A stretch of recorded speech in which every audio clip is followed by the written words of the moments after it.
So family, आज की इस वीडियो में हम ड्रॉ करेंगे एक बेबी फेस। मैंने ड्रॉ तो पहले ही कर रखा है, बस हम शेडिंग करेंगे तो वो मैं आपको स्टेप बाय स्टेप दिखाऊंगी, बताऊंगी कि कहाँ पे कौन सी ग्रेड की पेंसिल यूज़ करी जा रही है। और तो चलिए चलते हैं। आईब्रोज में शेड करने के लिए मैं यहाँ यूज़ कर रही हूँ 3B पेंसिल। रेफरेंस इमेज में जिस डायरेक्शन में स्ट्रोक्स लगे थे उस डायरेक्शन में मैं स्ट्रोक्स लगा रही हूँ। एंड देन उसके बाद मैंने ब्लेंडिंग कर ली ब्रश का यूज़ करके। एंड जो आप आईलिड देख रहे हैं उसमें बहुत ज़्यादा डार्क ब्लैक शेड करना है, तो वहाँ पे उसके लिए मैं 12B पेंसिल का यूज़ कर रही हूँ। एंड जो प्यूपिल है, प्यूपिल में भी मैं सेम 12B पेंसिल यूज़ करके शेड कर लिया मैंने। एंड देन जो आप देख सकते हैं जो साइड में आइरिस है, तो आइरिस में मैंने 5B पेंसिल का यूज़ किया है और उसको मैंने ब्लेंडिंग कर ली ब्रश का यूज़ करके। और आप ये देख रहे हैं जो इस साइड आईबॉल होती है, तो आईबॉल में मैंने बहुत हल्का हल्का 3B पेंसिल से शेड किया है। देन उसके बाद मैंने ब्लेंडिंग कर ली। और फिर जो नीचे आप लाइन देख रहे हैं आई के नीचे, तो उस पर शेड करने के लिए मैंने 5B पेंसिल का यूज़ किया। और अब बीच में जो आप पूरी आई देख रहे हो वहाँ पे मैंने पेपर स्टम्प का यूज़ करके ब्लेंडिंग कर ली। और एक बार फिर से मैंने ब्लेंडिंग करने के बाद फिर से मैंने एक बार पेंसिल से जहाँ जहाँ मुझे जिस पेंसिल का यूज़ करना था वहाँ मैंने दोबारा से एक बार पेंसिल का यूज़ करके और फिर से मैंने उसमें ब्लेंडिंग कर ली। और जैसे कि आप देख सकते हैं कि मैंने कहीं पेपर स्टम्प का यूज़ किया, कहीं मैंने ब्रश का यूज़ किया। कुछ जगह मैंने ब्रश का यूज़ इसलिए किया क्योंकि इसमें उससे बहुत स्मूथ ब्लेंडिंग हो जाती है। और कुछ जगह जहाँ मुझे स्मूथ ब्लेंडिंग नहीं करनी थी, थोड़ा सा डार्क शेड करना था, तो मैं वहाँ पे पेपर स्टम्प का यूज़ कर रही हूँ। और जिस तरीके से मैंने फर्स्ट आई को शेड किया उसी तरीके से मैं सेम सेकंड आई को भी शेड कर रही हूँ।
फोरहेड के साइड में शेड करने के लिए मैं 6B पेंसिल का यूज़ कर रही हूँ और उसको ब्लेंडिंग कर रही हूँ ब्रश का यूज़ करके।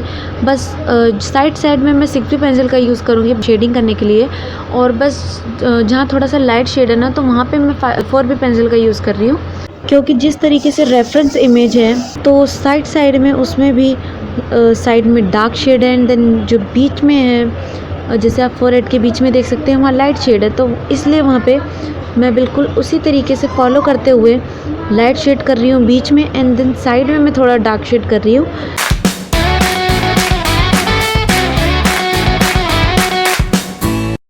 उसी तरीके से ये जो पूरा फेस है, फेस में आप जो चीक्स हैं, चीक्स में मैं सबसे पहले 6B पेंसिल का ही यूज़ कर रही हूँ, जो लाइट में यूज़ करके। एंड उसके बाद मैं ब्लेंडिंग कर रही हूँ। आप आगे देखेंगे कि मैं बहुत बार इसे थोड़ा सा रियलिस्टिक और इन्हेंस करने के लिए बार 6B पेंसिल से शेड करूँगी ताकि वो और अच्छा लगे देखने में। और फिर उसके बाद मैं ब्लेंडिंग कर लूँगी ब्रश का यूज़ करके। और अभी मैंने नोस्ट्रिल है वहाँ पे मैंने 12B पेंसिल का यूज़ किया है। और आप देख सकते हैं नोज़ है जो वहाँ पे मैं यूज़ कर रही हूँ 4B पेंसिल। देन उसके बाद मैंने पेपर स्टम्प का यूज़ किया, क्योंकि पेपर स्टम्प से जब ब्लेंडिंग करो तो थोड़ा डार्क शेड आ जाता है, इसलिए वहाँ पे मैंने पेपर स्टम्प का यूज़ कर लिया। अदरवाइज़ जहाँ पे थोड़ा सा लाइटी शेड देना है तो वहाँ पे मैं ब्रश से ब्लेंडिंग कर रही हूँ।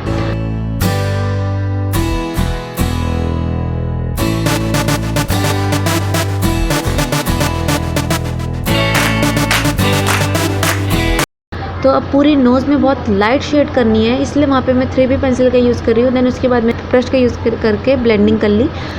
और आप देख सकते हैं यहाँ कॉर्नर पे थोड़ा सा डार्क शेड करना है और थोड़ा सा रियलिस्टिक लगे, तो वहाँ पे मैं 5B पेंसिल का यूज़ कर रही हूँ। देन उसके बाद मैंने पेपर स्टम्प का यूज़ करके ब्लेंडिंग कर ले रही हूँ बस। और साइड में थोड़ा सा और रियलिस्टिक लगे, तो इसलिए वहाँ पे जो कॉर्नर, नोज़ के कॉर्नर पे, वहाँ पे मैं 12B पेंसिल से थोड़ा सा, मैंने बिल्कुल 12B पेंसिल से लाइन जो है उसको ड्रॉ किया। एंड देन उसके बाद मैंने एक बार पेपर स्टम्प का यूज़ करके ब्लेंडिंग कर लिया। और बस थोड़ा सा और डार्क शेड देना है, तो वहाँ पे मैं बार बार पेंसिल से शेड कर रही हूँ ताकि थोड़ा सा रियलिस्टिक लुक आए। और इसी तरीके से हम हाइपर रियलिस्टिक अगर बनाना चाहो तो आपको बार बार लेयर बाय लेयर काम करना पड़ेगा, तो आपका जो स्केच है वो और हाइपर रियलिस्टिक या रियलिस्टिक बनेगा। तो ऐसा आपको करना पड़ेगा कि जितनी बार लेयर चढ़ाएंगे आपका स्केच उतना ज़्यादा इन्हेंस, उतना ज़्यादा रियलिस्टिक लगेगा।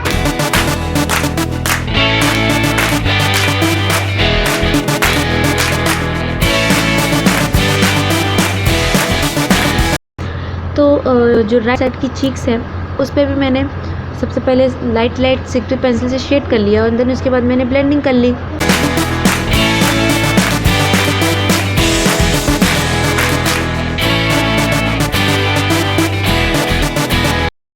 अब उसके बाद ऊपर से मैं थोड़ा सा प्रेशर का अप्लाई करके शेड कर रही हूँ ताकि थोड़ा डार्क शेड आ जाए। एंड देन उसके बाद भी मैं उसे ब्लेंडिंग कर लूँगी। अब आप देख रहे हैं कि यहाँ थोड़ा डार्क शेड देना है, इसलिए मैंने डायरेक्ट ही अब यहाँ पे पेपर स्टम्प का यूज़ कर लिया ब्लेंडिंग करने के लिए। और जहाँ जहाँ थोड़ा सा डार्क शेड देना है वहाँ मैंने पेपर स्टम्प का यूज़ कर लिया। और आई के नीचे जो लाइन आप देख रहे हैं वहाँ पे भी मैंने ब्लेंडिंग स्टम्प का यूज़ कर लिया। और इसके ऊपर से अब मैं ब्रश का यूज़ कर लूँगी ब्लेंडिंग करने के लिए, ताकि थोड़ा सा स्मूथ टेक्सचर भी आ जाए। और अब यहाँ पे लाइन ड्रॉ करने के लिए और शेडिंग करने के लिए मैं एक ही पेंसिल यूज़ कर रही हूँ, 5B पेंसिल। और बहुत मैंने थोड़ा सा प्रेशर का अप्लाई करके लिप के साइड में शेड कर लिया। एंड देन उसके बाद जो लिप के ऊपर वहाँ पे मैंने बहुत लाइट शेड किया। देन उसके बाद मैंने ब्रश का यूज़ करके ब्लेंडिंग कर ली। और उसके बाद मैंने कुछ जगह पे जहाँ थोड़ा डार्क शेड देना था तो वहाँ मैंने पेपर स्टम्प का यूज़ कर लिया। और जो आप देख रहे हैं लिप में अब शेड करने के लिए भी मैं 5B पेंसिल का यूज़ कर रही हूँ लिप में शेड करके। एंड देन मैंने पेपर स्टम्प का यूज़ करके ब्लेंडिंग कर ले रही हूँ, क्योंकि थोड़ा सा ब्रश से बहुत स्मूथ हो जाएगा और पेपर स्टम्प का यूज़ करेंगे ना तो थोड़ा सा डार्क हो जाएगा। अब मैं हाईलाइट कर रही हूँ, थोड़ा नोज़ में कुछ हाईलाइट्स देने थे तो मैं पेंसिल इरेज़र की हेल्प लेके वो हाईलाइट दे रही हूँ। और जहाँ जहाँ मुझे थोड़ा सा हाईलाइट देना है वहाँ मैंने हल्का दे दिया। अब मैं बना रही हूँ आई लैशेज़। तो आई लैशेज़ के लिए भी मैं 12B पेंसिल का यूज़ कर रही हूँ, क्योंकि वो बहुत डार्क होती हैं आई लैशेज़, इसलिए मैं वहाँ पे 12B पेंसिल का यूज़ कर रही हूँ। और जहाँ जहाँ मुझे लग रहा है एक बार कि थोड़ा सा ऊपर से थोड़ा डार्क शेड दे देते हैं, और तो उसके बाद मैं डार्क शेड भी दे रही हूँ और फिर बाद में ब्लेंडिंग भी कर ले रही हूँ। अब आते हैं फिर से लिप में। तो लिप में बीच में लिप के जो लाइन है उसको ड्रॉ करने के लिए मैंने 5B पेंसिल का यूज़ किया है अभी। और अब जो माउथ है, माउथ के अंदर फिलिंग करनी है तो उसके लिए मैं 5B पेंसिल का यूज़ कर रही हूँ। और उसके बाद और ज़्यादा डार्क शेड करना है तो उसके लिए मैं 12B पेंसिल का यूज़ कर रही हूँ। देन उसके बाद मैं ब्रश का यूज़ करके ब्लेंडिंग भी कर लूँगी। और आप देख सकते हैं कि पूरा अब लिप ऐसा कितना रियलिस्टिक लग रहा है बहुत। मैंने लिप में और माउथ के अंदर ब्लेंडिंग कर ली ब्रश का यूज़ करके। और फिर से एक बार थोड़ा सा जहाँ डार्क शेड देना है जहाँ वहाँ मैंने 12B पेंसिल का यूज़ करके और पेपर स्टम्प से ब्लेंडिंग कर ली। अब जो थोड़ा सा नीचे की साइड से फेस में शेडिंग बची है तो सेम उसी तरीके से मैं 6B पेंसिल का यूज़ करके बहुत लाइट हाथों से शेडिंग कर रही हूँ। और देन उसके बाद मैंने ब्लेंडिंग कर ली ब्रश का यूज़ करके। अब थोड़ा सा प्रेशर का अप्लाई करके मैं उसी पेंसिल से थोड़ा डार्क शेड कर रही हूँ और उसके बाद मैं उसे ब्लेंड कर लूँगी।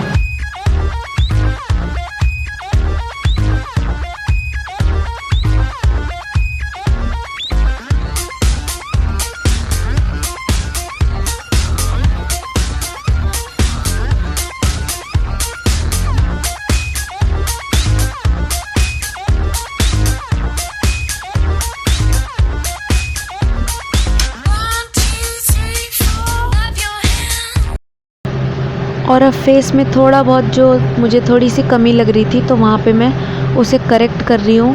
जहाँ थोड़ा डार्क शेड देना है तो उसे थोड़ा सा डार्क कर रही हूँ। और अभी मैं 5B पेंसिल का ही यूज़ कर रही हूँ और उसके बाद मैं उसे ब्लेंड कर रही हूँ।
अब आते हैं नेक पे। तो नेक पे शेड करने के लिए मैं 5B पेंसिल का यूज़ कर रही हूँ और फिर पेपर स्टम्प का यूज़ करके ब्लेंडिंग कर रही हूँ। एंड लिप में हाईलाइट करने के लिए मैं पेंसिल इरेजर का यूज़ कर रही हूँ, क्योंकि पेंसिल इरेजर से इजीली अच्छे से हाईलाइट हो जाता है। तो और ये अफोर्डेबल भी है, आप इसको ख़रीद सकते हैं। तो आपको मोनो इरेजर का यूज़ नहीं करना पड़ेगा, और क्योंकि मोनो इरेजर जो होती है वो थोड़ी ज़्यादा महंगी भी आती है, बट ये है कि उससे ज़्यादा काम अच्छे से हो जाता होगा। लेकिन अगर आप नहीं ख़रीद सकते तो आप पेंसिल इरेज़र तो ख़रीद सकते हैं ज़्यादा, क्योंकि महंगी नहीं होती है। तो अब आते हैं नेक पे। नेक पे शेड करा मैंने, बीच में आप देख सकते हैं नेक पे, तो वहाँ पे मैंने 6B पेंसिल से शेड किया है और उसके बाद मैंने ब्लेंडिंग कर ली। अब आते हैं साइड वाले कंधे पे। तो जो शोल्डर है वहाँ पे उसके लिए भी मैं 5B पेंसिल का यूज़ कर रही हूँ और उसको ब्लेंडिंग कर रही हूँ ब्रश का यूज़ करके। स्मूथ ब्लेंडिंग हो जाती है क्योंकि इसलिए। तो अब मैं फिर से 5B पेंसिल का यूज़ कर रही हूँ और बहुत एज्यूम करके नोटिस करके कि कहाँ पे थोड़ा डार्क शेड है, कहाँ पे लाइट शेड है, उस हिसाब से मैं शेडिंग कर रही हूँ। आपको सबसे पहले फ़ोटो को एज्यूम करना, ऑब्ज़र्व करना सीखना है, जिससे आपको पता चलेगा कि किस तरफ हमें ज़्यादा डार्क शेड करना है और उसके लिए हमें कौन सी पेंसिल का यूज़ करना है, और किस तरफ हमें लाइट शेड करना है तो उसके लिए हम कौन सी पेंसिल का यूज़ कर सकते हैं। तो सबसे पहले आप ऑब्ज़र्व कीजिए कि जो आपकी रेफरेंस इमेज है उसमें कितना कहाँ डार्क शेड है और कितना लाइट शेड है। तो सेम उसी तरीके से मैं भी यहाँ पे कर रही हूँ। अब जिस तरीके से मैंने पहले कंधे पे शेड किया उसी तरीके से मैं सेकंड कंधे पे भी शेड कर रही हूँ। सबसे पहले मैं 5B पेंसिल का यूज़ कर रही हूँ बहुत लाइट, और फिर मैं ब्लेंडिंग कर रही हूँ ब्रश का यूज़ करके। एंड देन उसके बाद फिर से मैं नोटिस करके एज्यूम करके, और वहाँ पे मैं जहाँ डार्क शेड है वहाँ पे उस 5B पेंसिल का यूज़ करके शेडिंग कर रही हूँ। देन मैं ब्लेंडिंग करूँगी।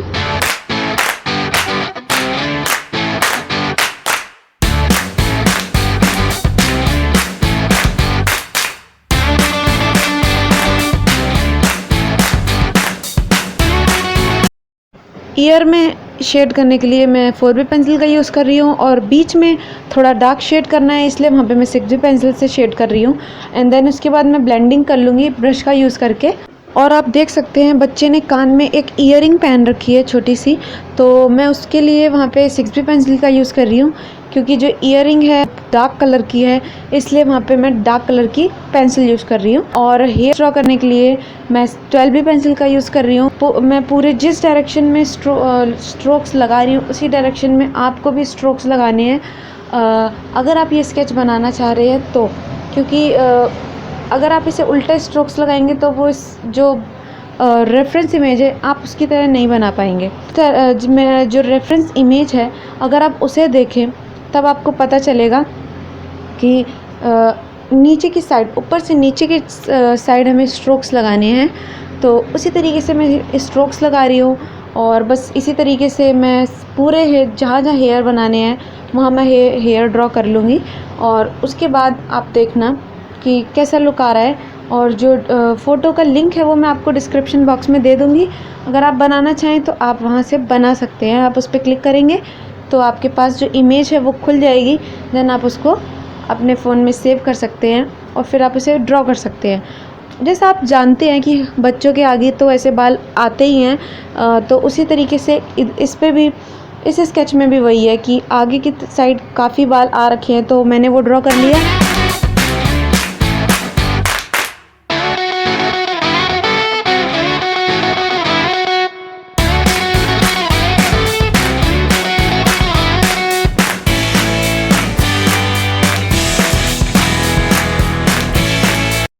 और अब एक चीज़ सबसे आप साइड में देख रहे होंगे, बच्चे के एकदम साइड में वहाँ कुछ मैंने ऐसे ड्रॉ कर रखा है। वो सिर्फ वो क्या है, बच्चे ने एक कैप पहन रखी है, तो उसके लिए मैं यहाँ ये ड्रॉ कर रही हूँ। अभी आप देखना, बाद में आपको समझ आएगा कि हाँ कि बच्चे ने कोई कैप पहन रखी है।